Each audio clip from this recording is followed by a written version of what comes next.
In the last lecture, you got an overview of what you are going to learn in this section of the course and how you're really going to get your first 1,000 email subscribers in 30 days. Now, in this lecture, what you're going to learn is why list building is so important. You might be wondering, why is this such an important thing for me to do, to set up my email sign-up forms and collect people's emails addresses? Well, if there's one thing that online experts agree on, is that list building is vital. I've got quotes here from 3 big people in online marketing. I've taken them from this article here, so if you want to read further on them there. But these are really the key highlights that I took away from this article, and that helps me remember why list building is so important. So the first one here from Neil Patel, he says, out of all the channels I've tested as a marketer, email continually outperforms most of them. So that's a big statement. There are a lot of marketing channels out there. There's Facebook, there's Twitter, there's paid advertisements.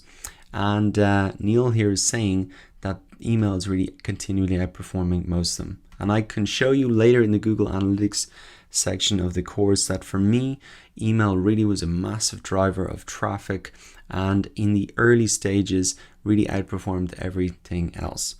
Second reason here from Noah Kagan, AppSumo is a 7-figure business, so that's his business, and 90% of the revenues come from emails. So once again, you can see how effective email is at really driving revenue. It's been around since the start of the internet. It's still here. People still open emails, and it really still is an effective way to communicate with people directly. There's nobody in the middle like another platform. It's just you communicating directly with your audience, and it still gets results. Now, the final one here from Michael Hyatt, and for me this probably sums it up the best and is something that I remember. My email list is the biggest asset he has. Now, that is a great way to think about it, because it is the biggest asset you have. If it is the key driver of revenue, if it's the key driver of traffic to your website, well, then it is the biggest asset you have, and you should really protect it and grow it as much as you can.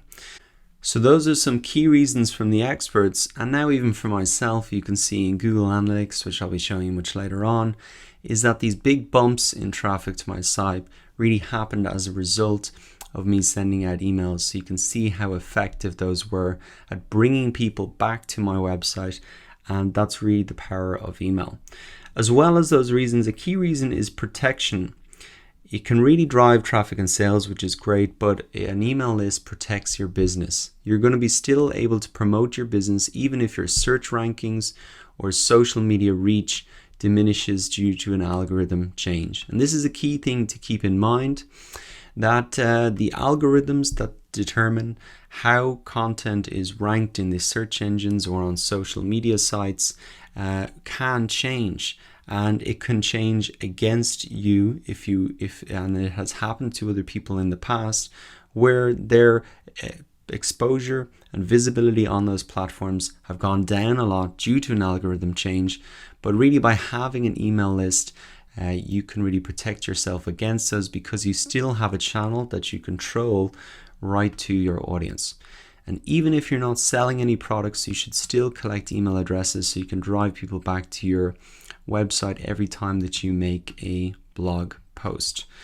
I built up this email list without having a product to sell, and now that I've built it up, it's an asset, and I can use that to promote my course too now that it's launched.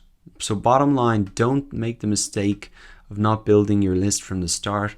One of the biggest regrets you'll see a lot of online business people talking about is not building up their email list. It's not just for online marketing people, it's really for any business, because it's such an effective marketing channel. So I've left in the article here that I pulled these quotes out of. You can have a look at it further if you're not quite convinced just yet, but trust me, it really is important. It's a massive driver of traffic, sales, and it gives you great protection against any changes in external marketing channels that you don't really have control over. All right, so now that you understand what's coming up in this course and you understand why it's so important, it's time now to jump in to actually get things set up. In the next lecture, I'm going to show you how to integrate MailChimp with WordPress. I've left in the lectures here of when I did this live myself, so I'm going to be walking you through it really step by step, not skipping over anything. So I look forward to seeing you in the next lecture where you'll learn how to add MailChimp and integrate it to your WordPress website. I'll see you there.